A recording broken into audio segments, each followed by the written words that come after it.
so tired of shows doing what we're seeing in this show right now because it's just there are so many amazing shows and movies that just get ruined that have these amazing, starter plots or they have such amazing premises that just get completely obliterated by the terrible writing. So,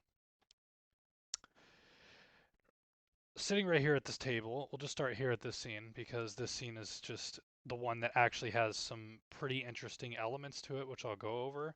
But there are so many things during the development of this particular scene that just make zero sense. I mean, it's like, I get that in horror and sci-fi they have to take some creative liberties, but this is just some creative laziness. It's actually unbelievable. So, right here we have idiotic character number 47 just taking notes and experimenting on the tick creature.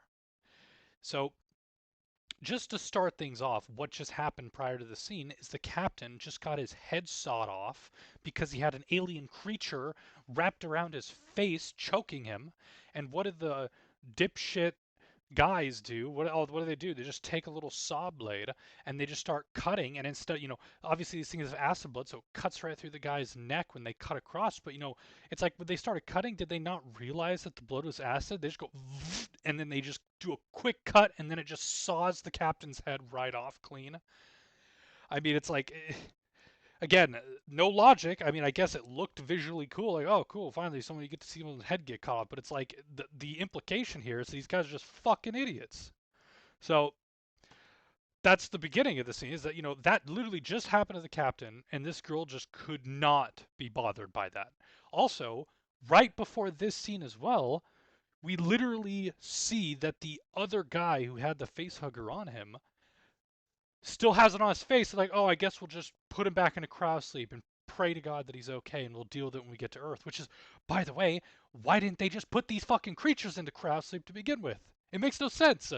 Why, like, after the fact, they're willing to do the one thing that could probably make some sense, which is to just put the creatures on ice and do all the experimenting we get home. But I guess they just it's I don't know. I don't have any explanation for why they didn't do this. They just chose to just completely ignore it. So she's over there just doing her thing, looking at the ticks, letting the eyeball creature, which also, why are you okay with this eye looking at you?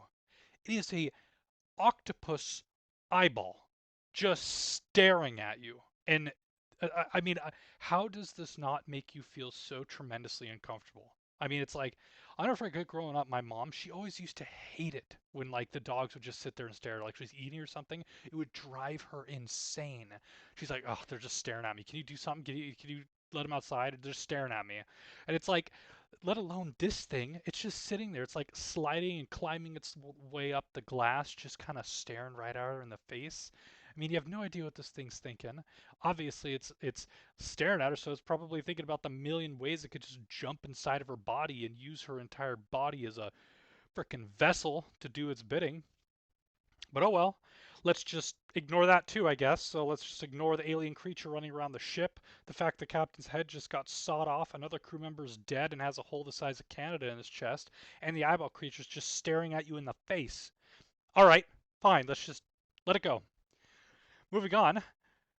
She's just continuing to do her thing, and obviously, the one interesting part of the scene is we get to see the intelligence of the eye because the eye can kind of see that something's going on with this jar. Which, by the way, why does this jar open from the inside? Who is thinking here? This is the laziest way to integrate these things getting out I've ever seen in a story ever. I mean, it's like perfectly designed for this tick monster to be able to get out of. It's like literally, you have a little latch on the side where you can stick his little twig of a leg out and just go and just inch the bitch open. Oh, look at that. Let me just climb right out right here and just go all the way to the bottom. Well, this girl has his back turned because she finally apparently got irritated with the octopus eyeball looking at her. She goes and takes and puts Captain Calamari back on the shelf. And this thing jumps down, and it's like, oh, look at that. We got ourselves some water. Let me just go drop some children in here really quick. And then turn around and start chowing down on this girl's sandwich, because fuck this bitch. This is my sandwich now. And so what happens? She's like trying to put the octopus back up on the shelf. And right as she's about to close the latch, the other guy comes in, distracts her, goes, what is that? And then sees that the thing's on the counter. He's like, oh, how did that get out? And also, Do we not have alarms? You open your damn refrigerator for too long, and the bitch don't shut up till you close it. Why ain't there no alarms on the latch for the weird octopus eyeball alien creature? Why? Where is the logic? There's no logic whatsoever. There's no safeguard. There's no attempt to make this scenario play out in a logical way. So the guy grabs some tongs, picks up the little tick monster real quick, and it doesn't spray its gas because I guess it just didn't feel threatened or something. I don't know, because it could have just killed everybody in the room right there and gotten away. But I guess it's just, I don't know. These things probably just don't have intelligence and they're just like a regular bug and just didn't feel threatened. Or it's not a child one, and maybe it has something to do with, like rattlesnakes. Child rattlesnakes or like baby rattlesnakes tend to inject more venom than adult ones, so they don't have restraint. But I don't know. Again, I hesitate to even try to make sense of this because of the writers have given no indication that there's any amount of sense or logic in this story whatsoever. So any amount of creative or theory crafting I could come up with, anything that I could possibly imagine that could add some layer of logic to this could probably easily have just been completely made up by me as a means for me to try and look at the story and view the story in a positive light. But anyways, moving on. He takes the tongs, puts the thing back in the cage, seals the lid, and then hands her like a cap. Because, like, honestly, these lids could have just been jars. Like, literally, a jar would have held these things better than these ridiculously designed containers. You just put them in a jar, tighten the lid, boom, not getting out. Done. Oh, man. So, she grabs the now tadpole infested water and then goes with the other guy, and they're on their way to the cafeteria. And so, since the eyeball creature didn't get fully latched in, he uses opportunity to like use his, I don't know why those little tentacles that he has that he uses to. It reminds me of Attack on Titan when they have those things that they use to like get around, get around. It kind of reminds me of that, but I like that. I like the creativity of the eyeball. Eyeball is the strongest part of the show by far. It's the one thing that drew me in the most. I mean, every single episode, I'm just waiting to see more and more about what happens with this eye, but that's for another video. Talking about the eye, but anyways, we're focused on this episode and these scenes right here. So it starts banging itself against the walls or the wall of the little pathetically designed jar, and it knocks itself over. And again, why don't we have bulletproof glass on these containers? Why is this container dropping on the ground and just shattering into a bazillion little different no, small pieces? Like it just easily cracked once it hit the floor. It's like a teacup. I dropped a damn Tito's bottle one time at 2 a.m. in the morning and it woke up half the damn neighborhood. But did the bottle crack or budge? No, it didn't budge an inch. Perfectly intact. One of the craziest things I've ever seen. They could have just shoved this eyeball in a Tito's bottle and it would have been just fine. It was bang itself against the, let it rattle around the whole science lab. It ain't going nowhere. It is inside that little Tito's bottle forever. So it finally gets out, hops up on the tail. You get to see a cool little scene of this thing just kind of slithering across the ground. That obviously, again, the special effects looked really good. The eyeball looked really good. So he gets away, and now the eye is now out. And the tadpoles are now ready to be ingested by the next unfortunate soul of the show. So that brings us to the cafeteria scene, which again, not only is there no logic, these characters are just fucking idiots. Like, I don't know why this character that ends up drinking it, why do they have to write this young white guy as the most insufferable, needlessly annoying character on the planet? Just disrespectful, rude. I mean, the other woman who's now posing as the captain now just like starts deducting shares. 'Cause I guess I have a share system of how they get paid because he's just being so annoying. And of course, he's the one that drinks the water, which is like, of course he does because he's just of course, make it the annoying young white guy who can't shut his mouth. And it's like, what's the social messaging here, Disney? What are you trying to tell us? Like, we get it. There's something here, but you don't like young white guys. We get it. We get it.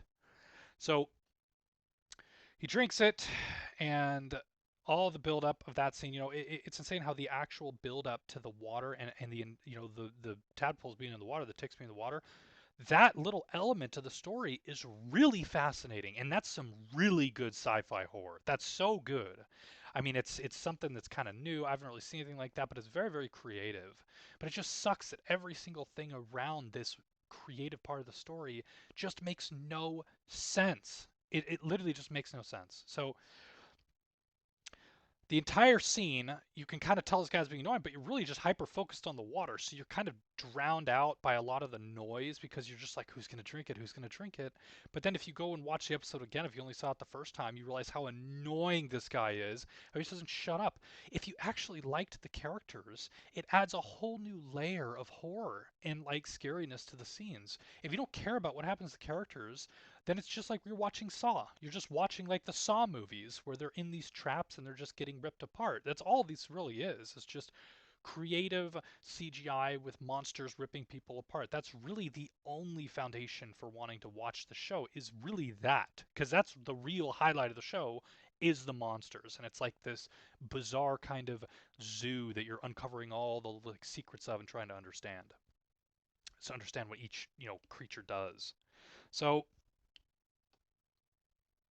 anyways, so all these characters have room temperature IQ. He drinks the water, but he is now infected with the ticks. So you're just like, GG, this guy's cooked. So after, some time passes and, he ends up going down, he's talking to the other engineer and he starts coughing up blood and they instantly get him into, the infirmary.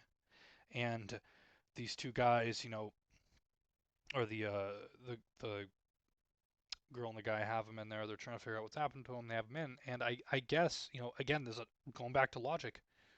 Are they allergic to scrubbing in? Do we not have quarantine suits or any kind of protocol as to what happens when someone starts coughing up blood for no reason while you have mysterious, world-ending, unknown alien creatures on the ship?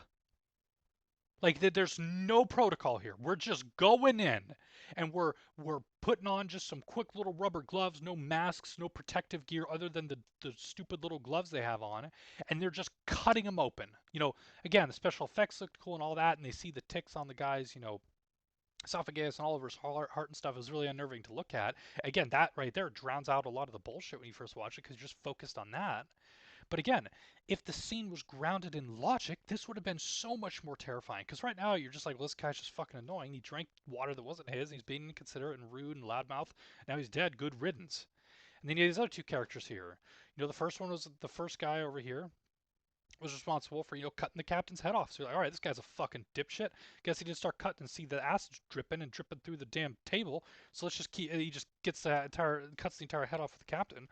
And then the other girl is the reason that the damn tick monster even got the tadpoles in the water to begin with, and that the eyeball creature's out. So you just don't care about anybody in this scene. You don't care if they die. You already know they're going to, because they don't have any protective gear whatsoever. So the girl who's now posing as the new captain is just little queen indecisive, has no idea what to do. Moro's trying to influence her to do something, and she doesn't really make any decisions. Blah blah blah. And so the other guy who was responsible for the captain's head getting cut off, decides to grab some salad tongs, start trying to grab at these things, but hey, shocker, doesn't go well. Pisses one of them off, releases some type of gas, which again, the gas was a cool element, it's a cool defense mechanism, and it's kind of scary to see them, inhale this shit and they instantly die and blood run out their eyes and all that. It was scary. And, and then of course the wannabe captain, and it's like, oh, are they dead? It's like, no shit, they're dead. There was like alien creatures in there, and they went in with no protective gear. Like they have no idea what these things do. They have no clue, but they're just going in there with no protective gear. Like they have no idea how these creatures got into them. They could have been airborne, could have embedded himself in them. They have no idea, but they're just so, completely willing to get in the room with them and expose themselves to this weird alien creature. I mean, again, no logic whatsoever. So those are the primary points of this episode I want to point out. But these scenes are just, oh my gosh, they're insufferable. So